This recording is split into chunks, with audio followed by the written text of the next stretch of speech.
Have you ever been deliberately framed by someone? I have. My stepsister framed me for causing her allergic reaction, so my three brothers locked me in a cramped, airless cellar and chained the door shut. I weakly pounded on the cellar door, begging my brothers to let me out. James, my oldest brother and a business tycoon, coldly scolded me before leaving. It's bad enough that you usually bully Lily, but deliberately feeding her seafood when you know she's allergic? Were you trying to hurt her that badly? Stay in there and think about what you've done. William, my second brother and a rising music star, and Henry, my third brother and a genius painter, both sneered. Someone as vicious as you is still making excuses and playing the victim? You can just stay in there and suffer the consequences. With that, they carried my trembling stepsister Lily in their arms and rushed her to the hospital. As the oxygen slowly ran out, each breath became more labored until I finally died in that cellar. 3 days later, when my brothers returned home from the hospital with Lily, they finally remembered me. But by then, I had already suffocated to death in that cramped cellar. I died from lack of oxygen in that cellar. When I regained consciousness, I found my spirit hovering next to my three brothers. They had just returned to their mansion. James and William were gently helping Lily, speaking to her kindly. Thank goodness we got you to the hospital in time. You're recovering so quickly. Henry fussed over her with obvious concern. The doctor said your body is still weak and needs proper nourishment. He then eagerly served Lily a large piece of meat. A servant hesitantly spoke up. Young masters, Miss Rachel hasn't made a sound in the cellar for 3 days now. James snorted and cut her off.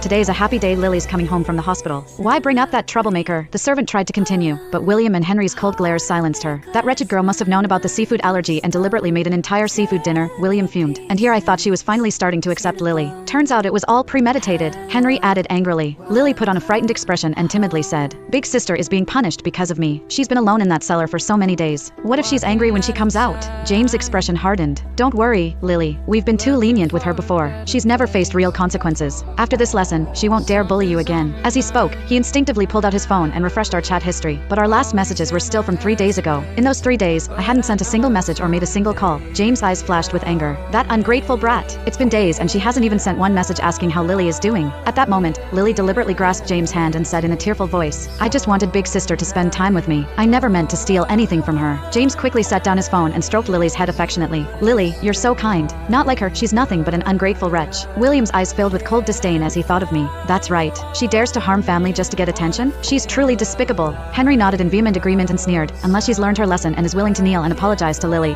I'll throw her out of this house myself. I stood nearby, listening to my brother's words, and could only laugh bitterly at the absurdity. But my spirit's actions went completely unnoticed by the living. Ever since our parents died when I was young, my three brothers had devoted all their attention to me. One day I said I wanted a playmate my own age, so my brothers went to an orphanage and adopted Lily as my stepsister. I opened my heart to Lily's arrival, but in front of my brothers she repeatedly framed me, causing them to grow more and more distant from me with each passing day. Including this time, my three brothers locked me in that tiny cellar without a second thought. I struggled desperately, but could only feel the air in the cramped cellar growing thinner and thinner. Pounding on the cellar door, I begged my brothers over and over to let me out. But my brothers only looked at me coldly, angrily saying, What are you yelling about? This is all your own fault. If it weren't for you, why would Lily be suffering from such a bad allergic reaction? We've clearly been too nice to you. That's why you keep bullying and